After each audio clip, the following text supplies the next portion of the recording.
Hey guys, so I just found this at a yard sale that I went to just now, and it is a honest to goodness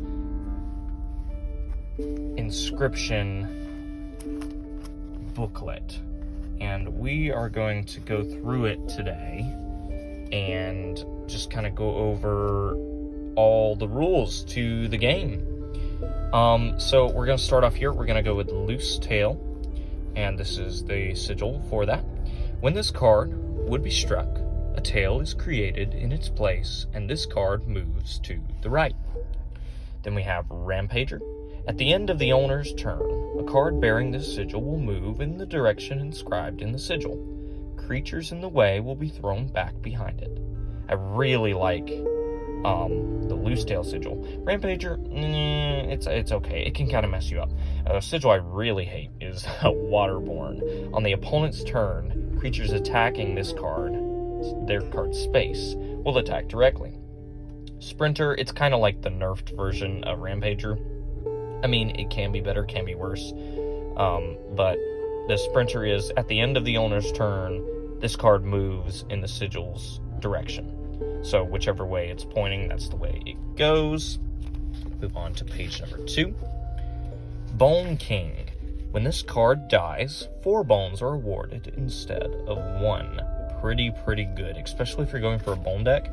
You've gotta get the Bone King. We have Hefty. It's kind of like the Sprinter sigil, but it pushes things. At the end of the owner's turn, this card moves in the sigil's direction, pushing any creatures in the way. See, it kind of pushes everything. Fledgling. Fledgling is a really good sigil. You can find it on the Elk Fawn, or the Direwolf Pup, or the Wolf Cub. It's really good. After surviving for 1 turn, this card grows into a stronger form. This card will end up moving on to Airborne. Airborne is basically this game's equivalent of flying. This card will ignore opposing cards and strike the opponent directly. Very nice. Moving on, we have the Ant Spawner. I really like this. It's good on the Ant Queen for the Ant deck. Really helps out everything. When this card is played, an ant enters your hand. So it's really good. Sharp Quills. This is on the Porcupine. Once this card is struck, the striker is dealt 1 damage. Pretty good as a defensive and kind of an offensive stat as well. Unkillable, one of the more overpowered sigils in the game. When this card perishes, a copy of it enters your hand. Pretty self-explanatory. Burrower. Not really a fan of Burrower, honestly. It's more of a defensive tool. I tend to be more offensive. This card will move to any empty space that is attacked by an enemy to block it.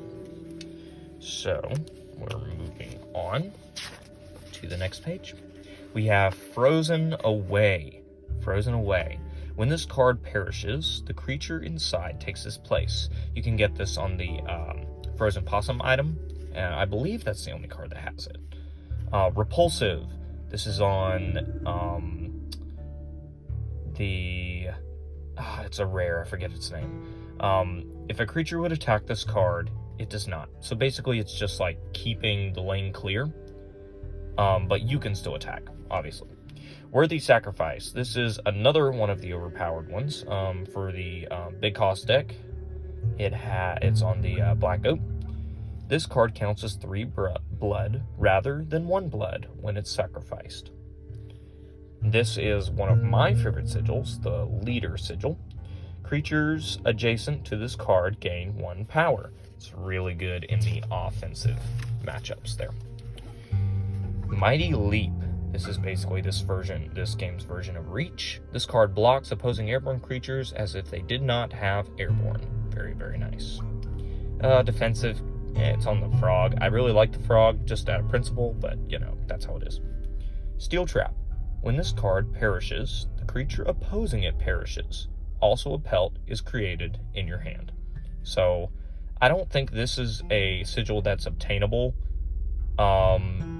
because they only had so many sets, and I don't think any of the cards that were obtainable had this sigil. But it's nice to have it in here anyway. They were planning on releasing some cards with it, I guess. Trinket Bearer. When this card is played, you will receive an item if you have room for one. This is really good. It's on the pack rat. Items kind of overpowered. In competitive play, they've been banned, honestly. But casual play, very, very good card. Morsel, or sigil, not card. I mean, the cards that have it are good, but moving on. Morsel. When this card is sacrificed, it transfers its stats onto the card it was sacrificed for.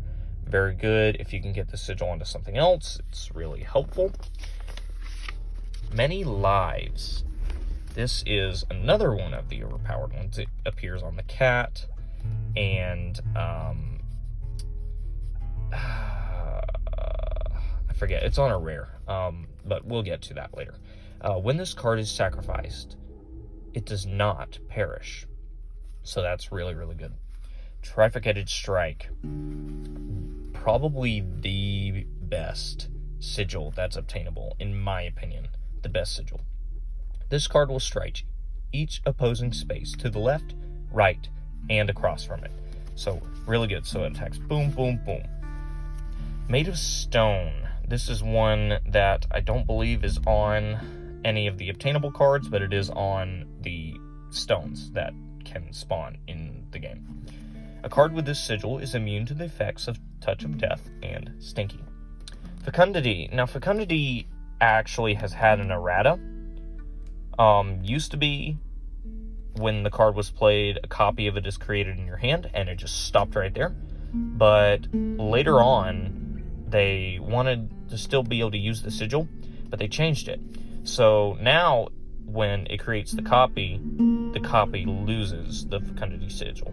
So, moving on. When a card with this sigil is alive on the board, opposing creatures also provide bones on death. And that is the Scavenger card. I believe it is on the Raccoon. We have Rabbit Hole. When this card is played, a rabbit is created in your hand. Very good. Rabbits are basically just squirrels and everything but name. Hoarder. Very, very good sigil. Appears on the... I forget. It's on one of the birds, but this card is... When this card is played, choose any card from your deck to be drawn immediately. Very good, very good. Stinky. Probably my least favorite sigil, honestly.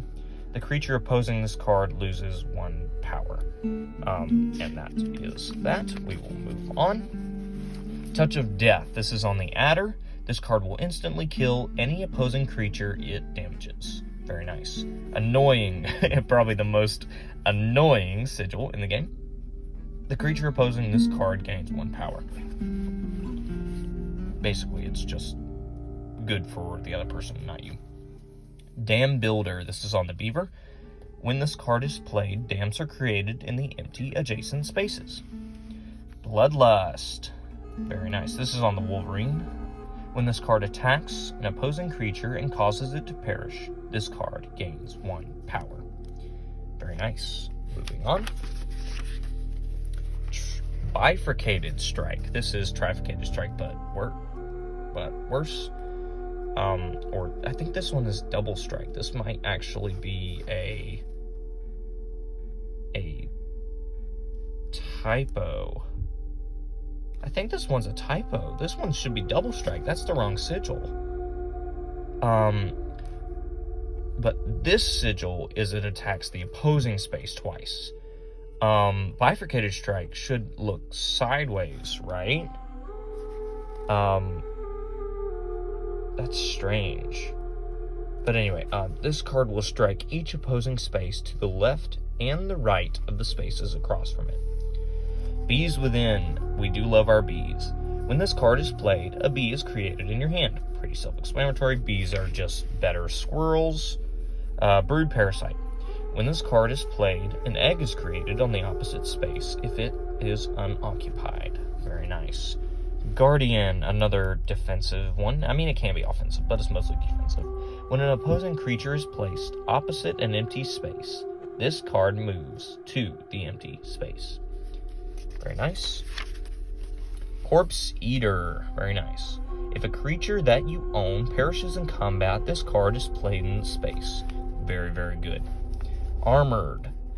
The first time this card would be damaged, prevent that damage. Bellist. This is on the deuce, the douse. When this card is played, chimes are created on the adjacent empty spaces. Very nice. Bone Digger. At the end of the owner's turn, this card generates 1 bone. Getting towards the end here. Moonstrike. This card will strike all opposing creatures, or directly if there are none. Amorphous. When this card is drawn from the deck, this sigil is replaced with a random one. And we have a blank space, and